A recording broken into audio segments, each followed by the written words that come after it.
Here's a chilling haunted story for you. It's called The Shadow in the Mirror. Riya had just moved into her new apartment in the city. It was an old building with creaky floors and faded wallpaper, but it was affordable, and she was excited to start fresh.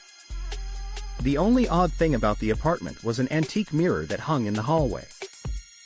It was large, with an intricately carved wooden frame, almost as if it had a story of its own. The first night in her new place, Riya noticed something strange. As she passed by the mirror, she saw a fleeting shadow move behind her in the reflection. She turned quickly but found nothing there. She brushed it off as a trick of the light, telling herself it was just nerves. Over the next few days, the incidents became more frequent. Every time she walked by, she felt like something was watching her. Sometimes, the shadow was faint, barely visible. Other times, it seemed clearer, like the outline of a person standing just behind her. Riya's friends laughed it off, saying she was just adjusting to her new place, but deep down, she felt uneasy. One night, unable to sleep, Riya sat in the dim light of her living room, her eyes drifting to the mirror. She decided to confront whatever it was that haunted her reflection. She walked over to the mirror, stared at her own face, and asked, "Is someone there?"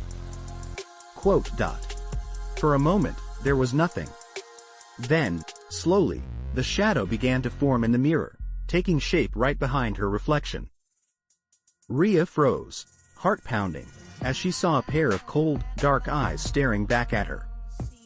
It was the face of a woman, pale and gaunt, with hollow eyes that seemed filled with sorrow. The woman's mouth moved, as though she were whispering something Riya couldn't hear.